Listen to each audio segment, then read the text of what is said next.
All right, so let's highlight. So we are going, oh, let me pull up my manual here so you guys can have a little better view of what the heck we're highlighting.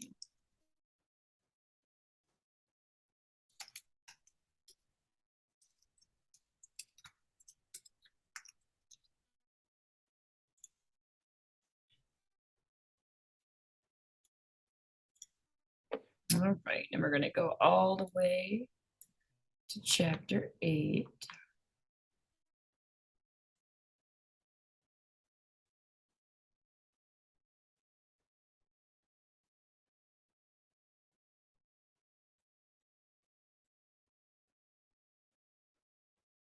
All right. So, first things first, who is more likely to engage in deadly behavior? That's going to be young males are more likely than others to engage in deadly behavior. Okay, so highlight that up. Then it's going to go to effects of alcohol and driving skills. Alcohol, is it a stimulant or a depressant? I always ask.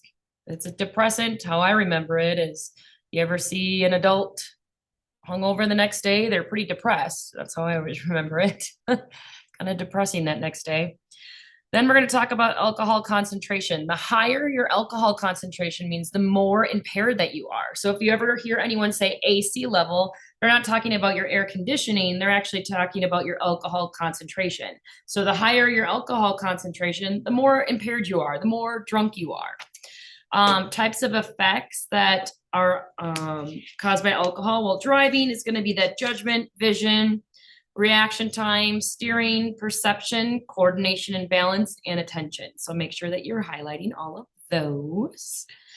Then they also want you to put into your mind a 12-ounce beer, a 5-ounce glass of wine, a typical mixed drink, and a 9-ounce wine cooler usually contain about the same amount of alcohol. So they're saying like a wine cooler is equal to a shot. A shot is equal to a beer. A beer is equal to a mixed drink. So everything is equal to 1. And that is going to be your very first question. Number 1 of the kind of outline is 3 beers equals what? 3 hours, is that's what we're looking for. So 3 beers, question mark, that equals 3 hours is what we're going to write down. Everything is 1 hour. So if you have 1 shot, that takes 1 hour to get out of your system. If you have 3 beers, 3 hours. If you have 24 beers, that's a lot. It would take 24 hours to get out of your system. So everything is equal to 1.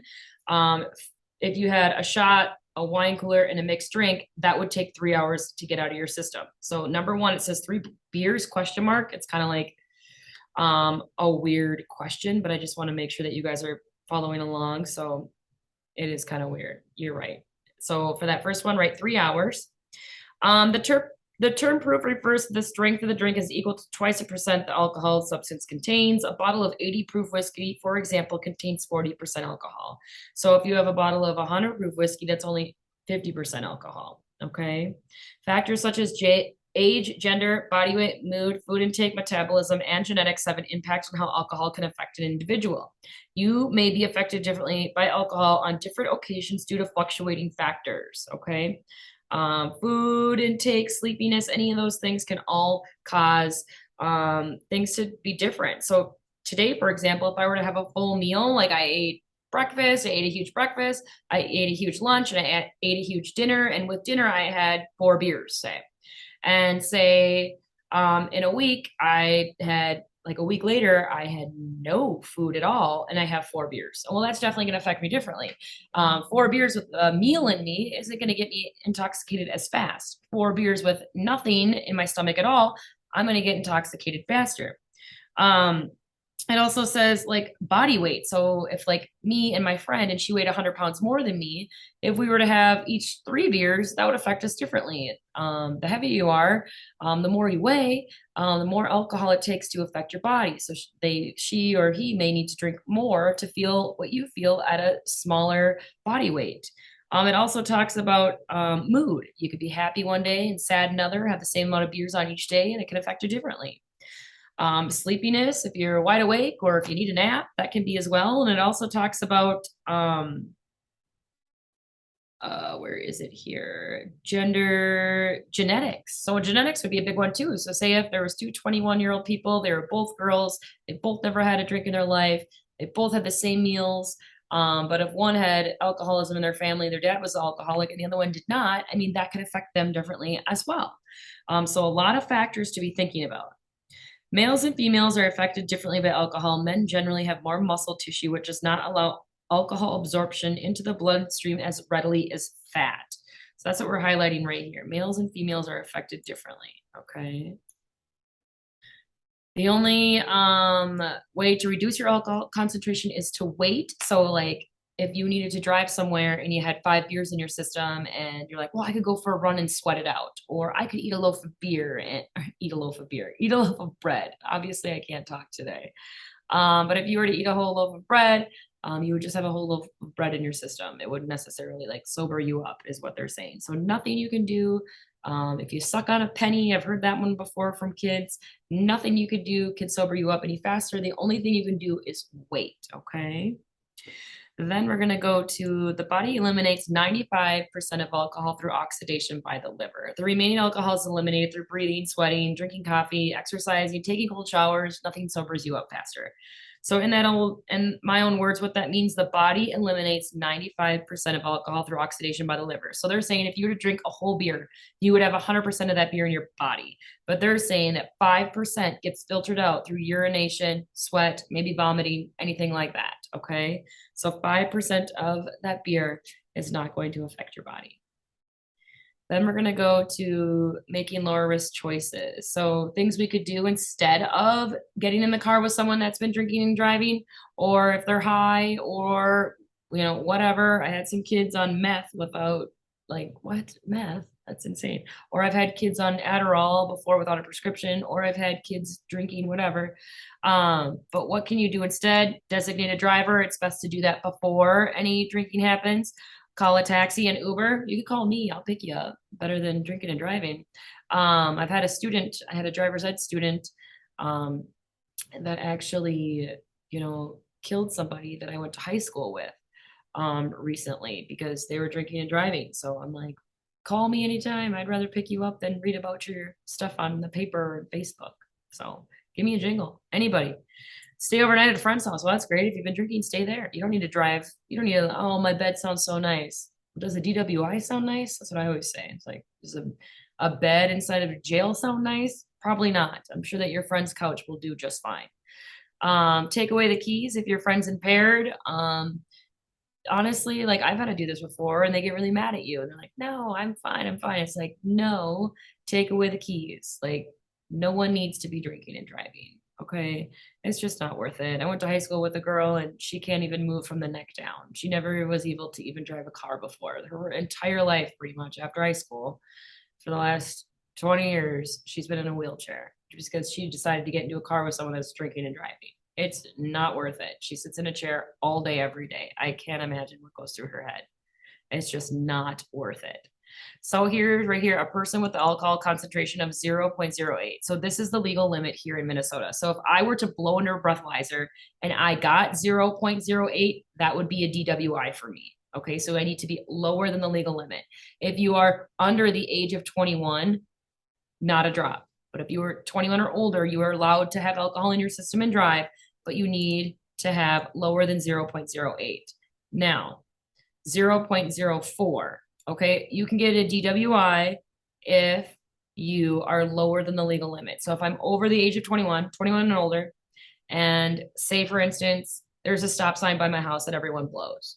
Okay, we always roll through the stop. But say one time there was a cop there and the cop see me roll through that stop sign and say I had 3 beers in my system and I was 0.0, say 6. Okay. The police officer could be like, hey, you know what? I don't think you would have made that error if you didn't have any alcohol in your system. Here's a DWI. So I'm lower than the legal limit, but I'm higher than that 0.04. So if the cop thinks that you wouldn't have made that error while driving, you can still get a DWI if you're lower than the legal limit. So really, it's just not worth it.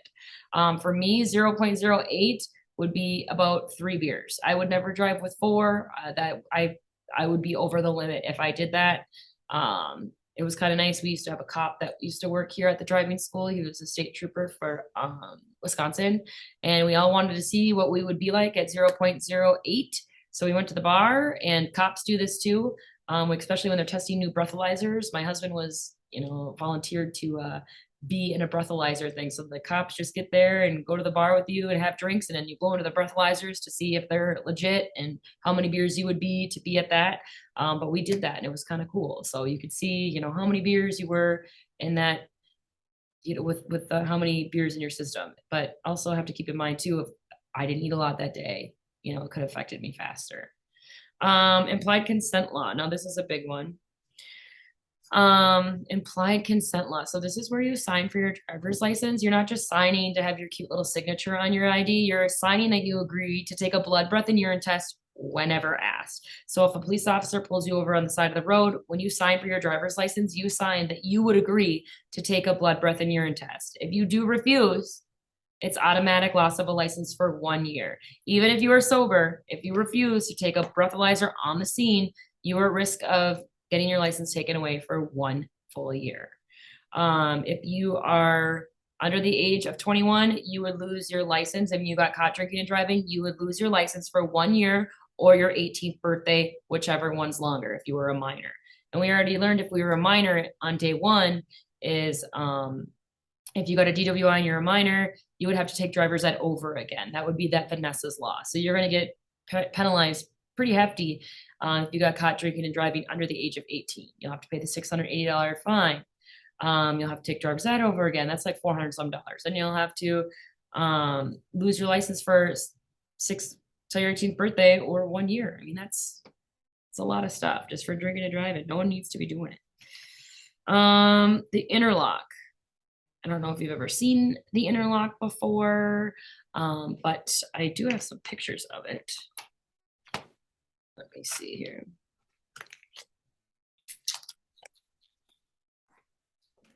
Oh, right here.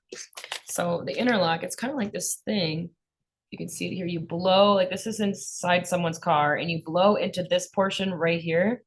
And it'll say blow now, and you blow into it in order to start your car. So this is someone that that was over the legal limit.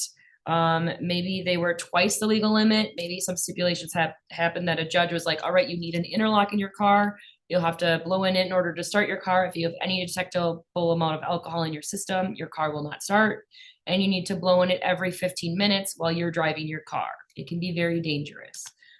There also is a little camera here inside. It connects to your windshield, and then it takes a picture of you every time you blow into it, so they know it's you blowing into it and not somebody else. On the back of your driver's license, it will have right here, it'll say interlock required. She also has a firearm safety and a snowmobile safety. So if you ever, when you go to the DMV, if you have a snowmobile safety or a firearm safety, you can bring those cards in and they'll put your endorsements on the back. But for this endorsement, she's got firearm safety, snowmobile safety, and it says restrictions, interlock. So she's not allowed to drive a car that doesn't have an interlock. Could I drive her a car? Yes. Could anybody drive her car? Yes, but she is only allowed to drive this car with the interlock because she got in trouble. Okay. I've heard of a parent before putting an interlock into their teenager's car because they wanted to make sure that they didn't drink and drive. They never got in trouble, but their parents just taking extra steps. So that's why I would be able to drive her car, but she can't drive anybody else's car. But you do get the interlock usually if you blow twice the legal limit. You also would get what's known as whiskey plates. They're like white license plates, and they have black letters, and then they start the first letter with W, X, Y, or Z. If you do have whiskey plates, you can get pulled over at any time. Even if you're not doing anything illegal, a police officer, the punishment, you're drinking and driving, they can check on you whenever they want. So if you do have whiskey plates, they can check on you whenever. Okay. So that's about the interlock. And then it talks about the not a drop law, underage drinking, no tolerance rule. You guys are not allowed to have any detectable amount of alcohol in your system at all. A lot of kids are like, well, what about if I just brushed my teeth and I had mouthwash? And I'm like, what? Why would you brush your teeth and immediately be in the situation where a cop's going to give you a breathalyzer? It just doesn't add up to me. Okay. So Usually if you're blowing numbers, it's because you have alcohol in your system. I don't think you're really gonna fool a cop at all. Oh, I drank a bottle of mouthwash. I mean, that just sounds a little bit weird. Why would you even do that? But kids always tell me in here, well, what if you just brush your teeth? Or what if you had just had communion at church? That's not gonna show up, okay? But then we're gonna turn the page and we're gonna go to open container. So right here, this law is where you cannot have any alcoholic beverage that are open inside of a motor vehicle. So say if I'm driving to a concert and I'm sober, but all my friends are pre-gaming it in the back seat and they're drinking and I'm sober and I'm driving, but they're drinking, that is illegal. I would get a ticket for that. So if we got pulled over, I would get the ticket for my passengers having an open bottle. So you need to make sure that, you know what, if you're driving, you're responsible and you need to make sure that everyone in your car is safe. No one has open bottles. Same with if someone didn't have a seatbelt on, you would, as the driver, would get that ticket. So you need to make sure that everyone is on the up and up. Okay, no open bottles, you're gonna get that ticket. Or if someone didn't have insurance on their car and you're driving their car around, I mean, you're gonna get that ticket. So you need to make sure that just because you're driving, there's some responsibility behind this. Make sure everyone's, buckled up, making sure you have enough people in the car, making sure that, when you first get your driver's license, that you have the right amount of people in the car. First 6 months, you can only have one friend. Second 6 months, you can have three. So you're going to get the ticket for that if you have too many people in the car. They're not going to get the ticket. They don't care. They need a ride. But you have to be responsible and be like, you know what? I have too many people in the car, or, what have you. We can't have any of those alcoholic drinks in here. Or, you have to kind of be a jerk sometimes and be like, hey, you know what? I can't have you in the car, or I need to take the keys away, or, so you do have a huge responsibility when you start driving a car. So make sure that you are doing the right things and not having any open alcoholic beverages. That's for darn sure. If you have a trunk, you are allowed to put the alcohol in the trunk. And if you don't have a trunk, you're going to go in the farthest corner away from the driver. Okay. If you are on a party bus or a limo, you are allowed to have beverages opened inside of a car, but not here in the state of Minnesota if you're just in a regular passenger car. Okay. So open container, none of it. Even walking around Minnesota, like if you're like in Stillwater, you're not allowed to like have a beer on the sidewalk. Now in Las Vegas, yeah, you can have a beer on the sidewalk. So there's just a lot of rules about alcohol. So make sure that you guys are staying up on all of that stuff. Things change all the time as well too. So make sure you're paying attention to the news if there's a new law or anything like that, because things are always changing. But next thing, we are going to have a true and false worksheet. We have a word bank. We have a Kahoot. So we have a couple of things to do, but we also do have some movies. I'm going to play those movies right now. But I'm going to stop my share for a second. What are the day 8 movies? We got a couple of them here. And then it also says number 2. So we didn't really have any other questions in the reading. Oh, we did. Number 2, it says endorsements.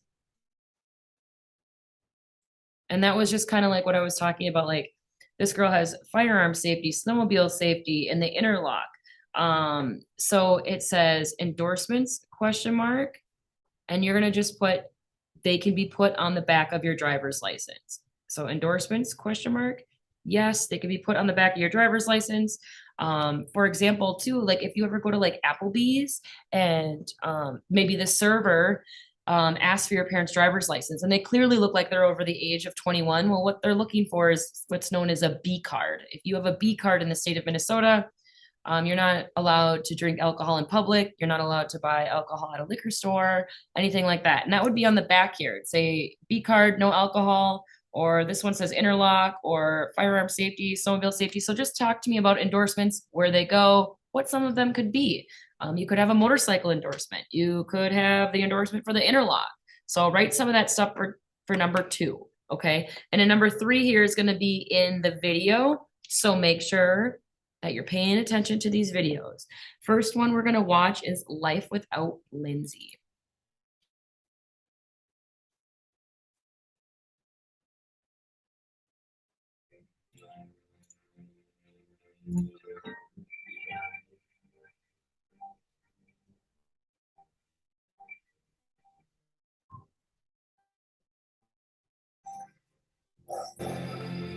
The kids have have mentioned multiple times how much they miss Lindsay. You know, they miss their mom. They miss her snuggles, her hugs, her just genuine love for them and everything that we did. They still days where I wonder when she's going to walk back through the door.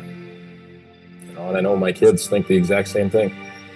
And they still talk about her. They still keep her memory alive. You know, Lindsay was perfect for all of us. She took care of all of us, and not having her here has been a very hard transition. Dad, did you get us notebooks? I've had a lot of extensive training in the military to help deal with situations like this, but this isn't something that you can ever be fully prepared for. Losing your spouse to somebody else's bad decision is it's a hard deal.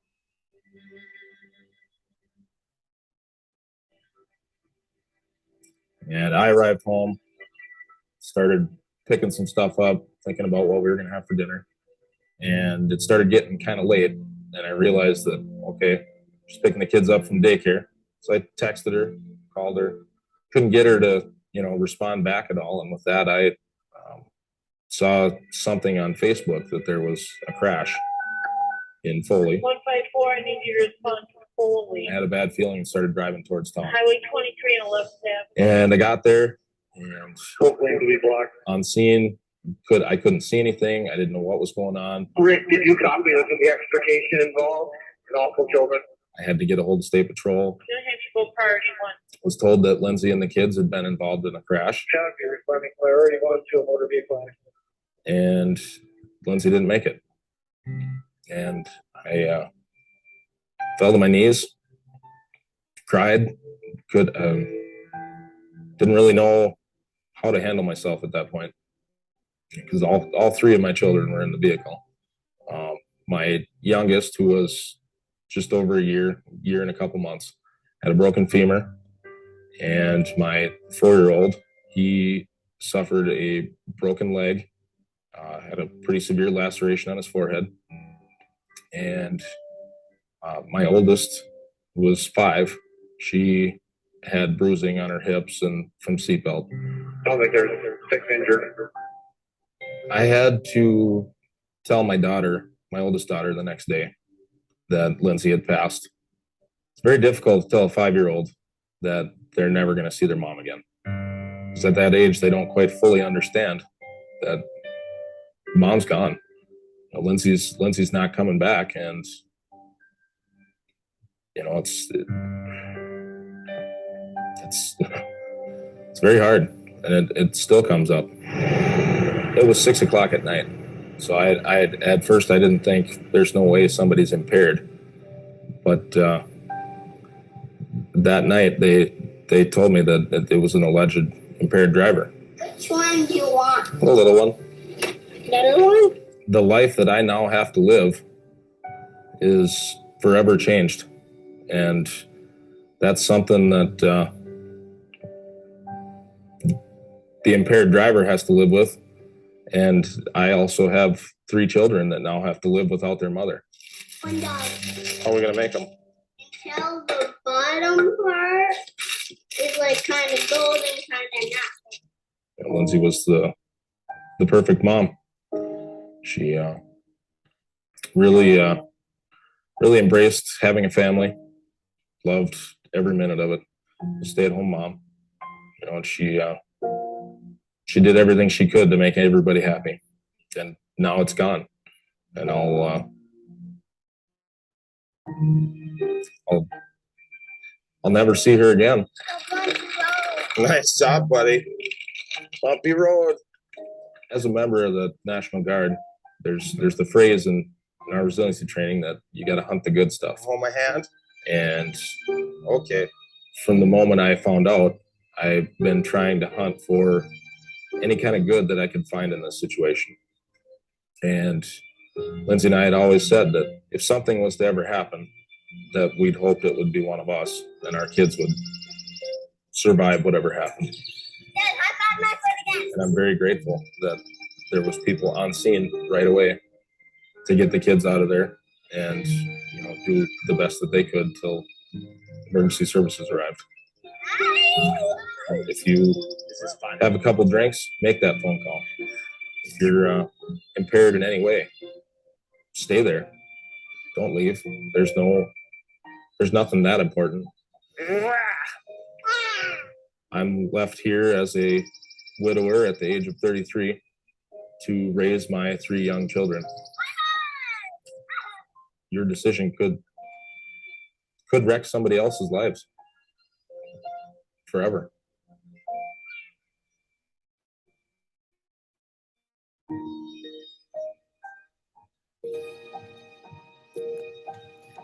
All right, so that would be question 3. It does ask you about Lindsay, so write that down for question 3. Believe it or not, guys, we got some more.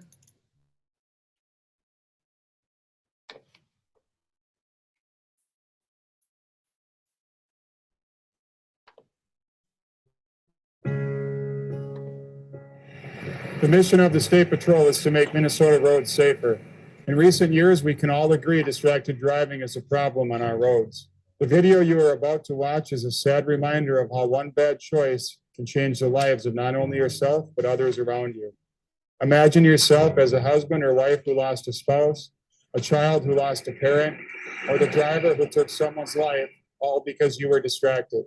Our message is simple: pay attention while driving.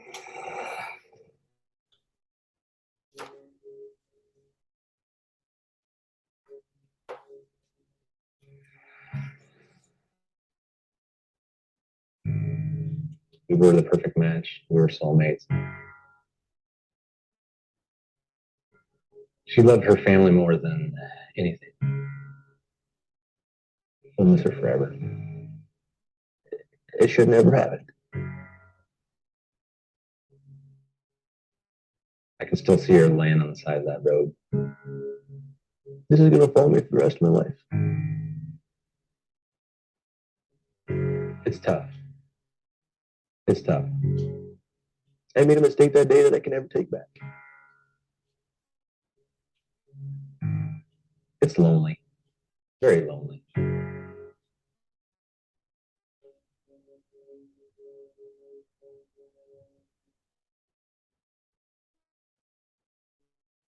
I remember the day of the crash. It was June 30th, and Andrea had the day off. And was going to spend it with her girls that day. I was in one of our grain bins, and all of a sudden my mom called on the 2A and said, "Ma, where are you at?"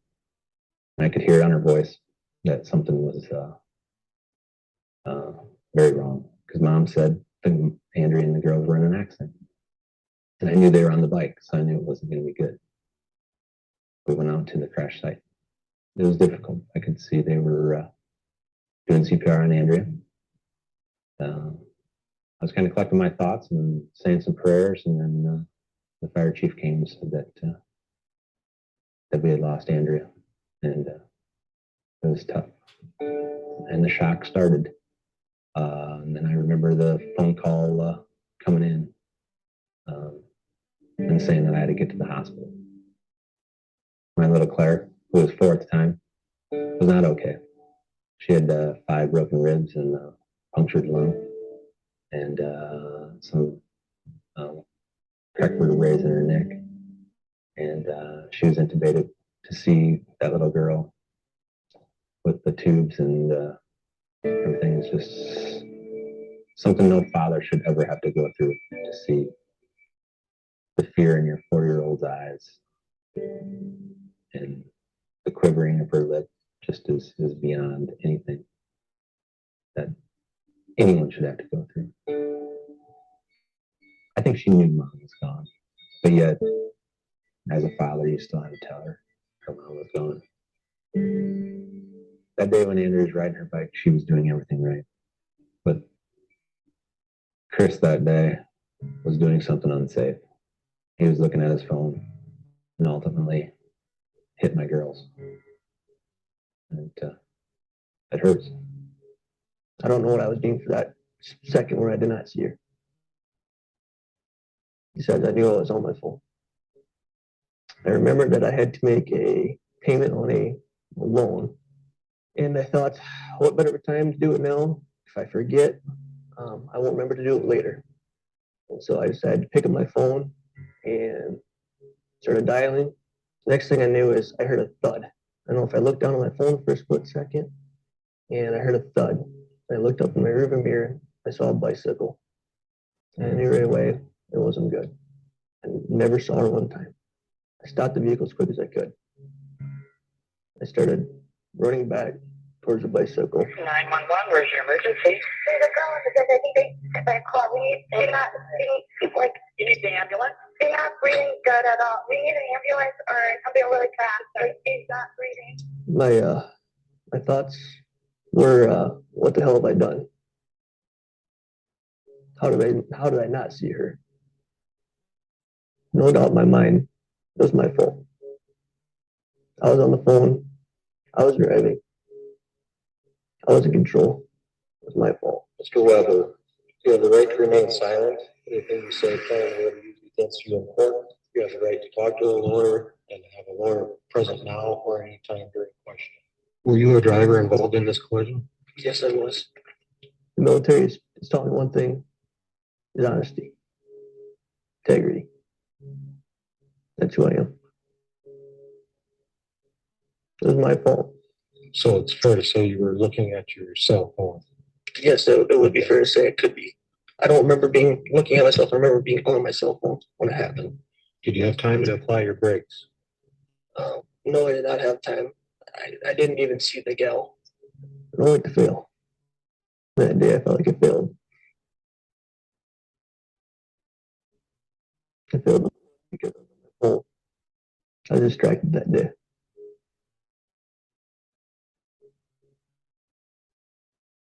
Number two, I failed because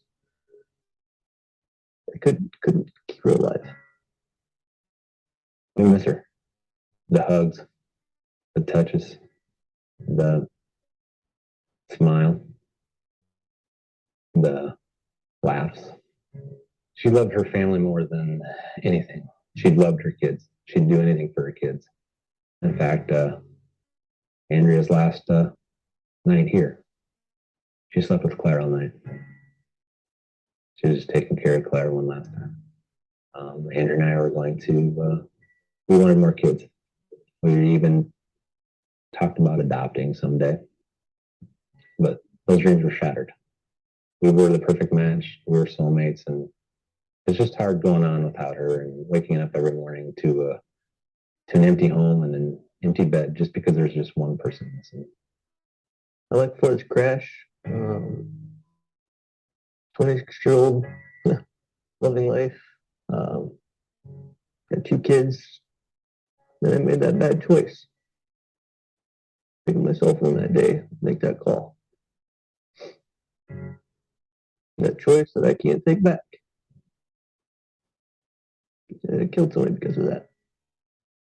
When I learned Chris was on his phone, it didn't surprise me. I knew the person responsible for Andrea's crash was on her phone even before I was told. I'm thankful that I've got my girls because the day of the crash, they were involved in it, and it could have been a lot different. I could have lost everything. I'm terribly sorry for what I did that day. My actions can't be changed. And I feel terrible that I made that bad choice. It does make it easier that he's taking responsibility for it. But it still doesn't bring Andrea back. And I know that's what he would want. I know that's what I'd want. It's what we'd all want. That's why we got to get the word out there. This doesn't need to happen to anyone ever again. He made a mistake in his life that he's going to have to live with for the rest of his life, just as we are going to have to go on with our life without Andrea, without my wife, the love of my life, the role model to her 2 girls. What I ask for everybody to do is think about when you pick up your cell phone in your vehicle, Is that cell phone worth more than somebody's life next to you? Everybody's got to change their habits. Phones are a habit. They're a bad habit, especially when you're behind the wheel. Yeah, they make life easier, but they made life tougher for us. There's no text or phone call that is that important. I still think it's a big dream, but every morning when I wake up, she's still not here.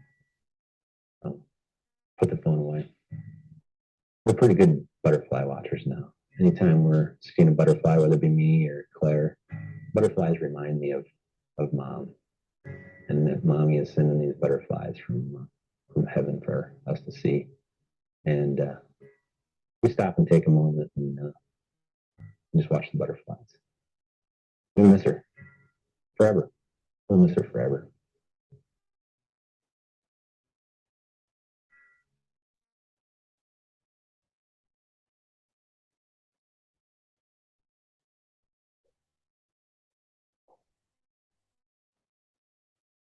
All right, we get another one. I know. So here is where question 4 comes into play with this one.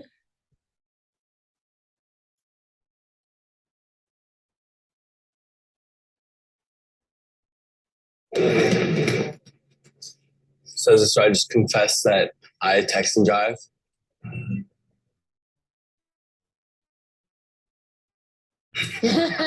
If I get a text, I'll look at my phone. It's definitely texting. Instagram, Twitter, Facebook, Snapchat. I do Snapchat and drive sometimes. Is that like making Snapchats or watching them? Making them. Texting is like my main form of communication. Boredom, honestly. And B, well, no, I guess no, it's really just A.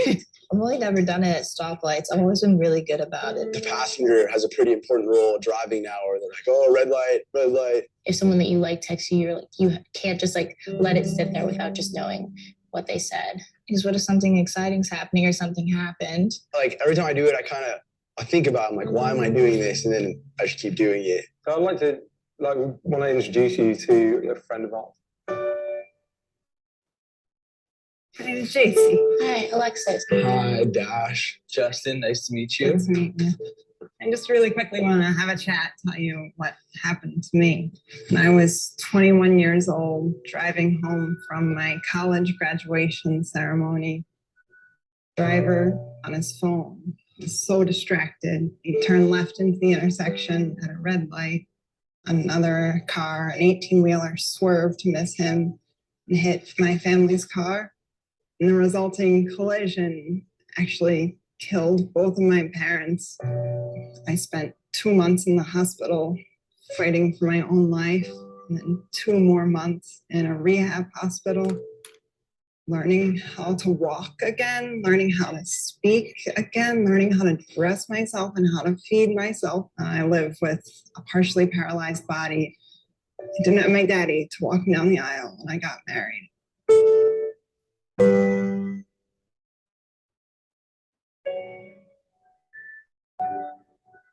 Having sort of like met JC, because you look at JC and sort of give those same reasons. Oh. Usually I use my phone to change a song on. I try to use it as little as possible, but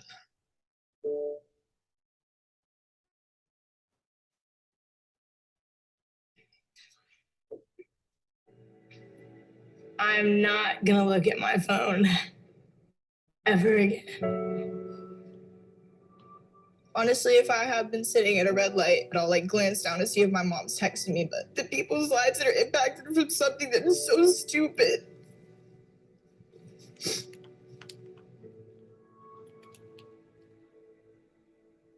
I can assure you on my drive home right now, I'm not going to use my phone and drive, and I'm not going to do it when I go to work tomorrow and the next day after that until, it becomes a habit, and that just doesn't happen at all. I know this is hard. I'm sorry. It's hard for me too, but this is real. You have the power to really actually make a difference and do something about it.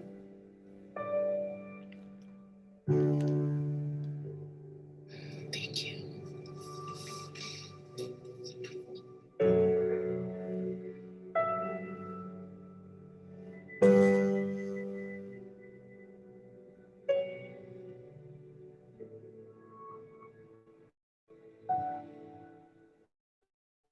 All right, so number 4, that was just in that video.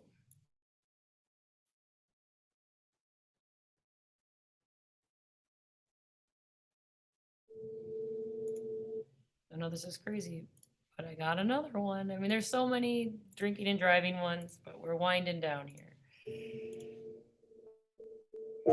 He just had that way about him that was positive every day, and that would make his day and everybody else's brighter.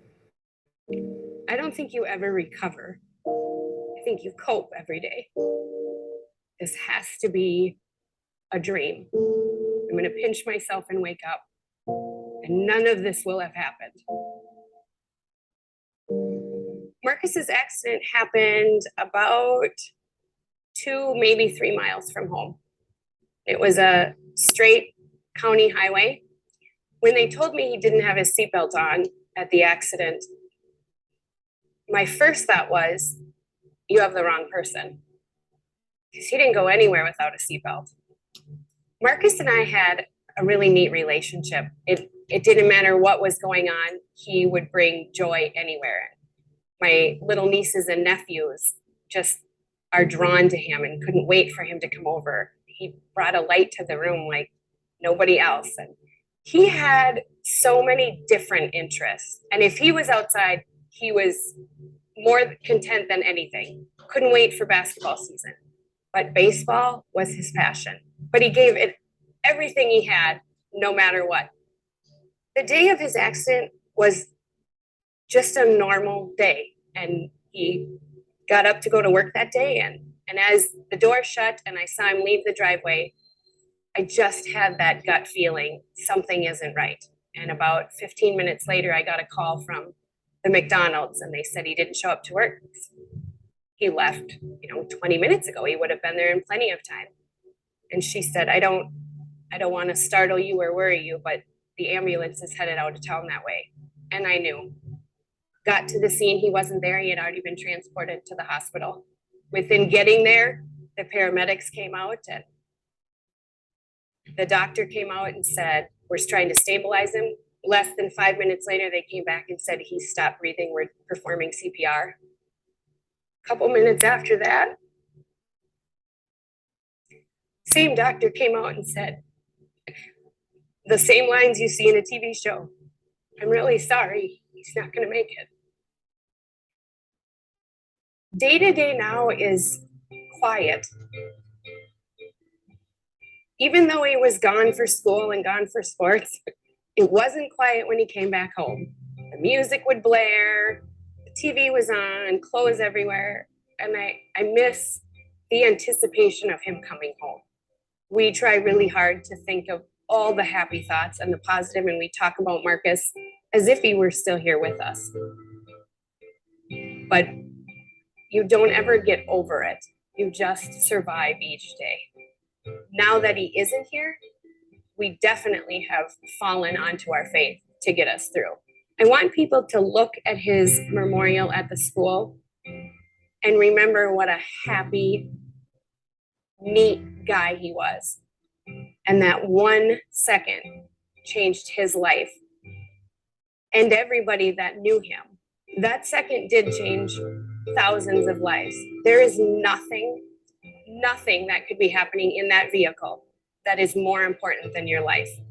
And that split second where he chose to remove his seatbelt, this is our outcome. And if sharing our story, someone somewhere hears it, then that makes it easier to get through each day. That we've saved someone else's family from having to live this tragedy.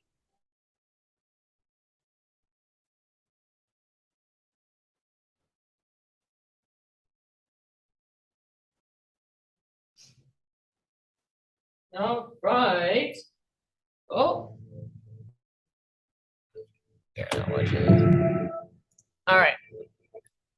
So, kind of going back. So hopefully you answered questions 1, 2, 3, and 4 already of the kind of outline that we had. Now you guys are going to do a true and false worksheet.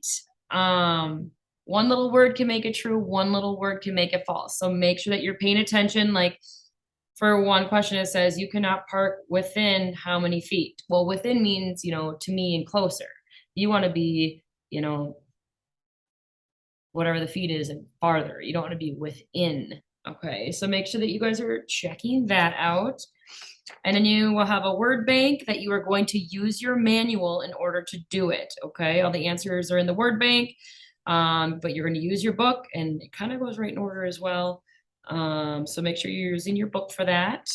And then you will have your chapter test.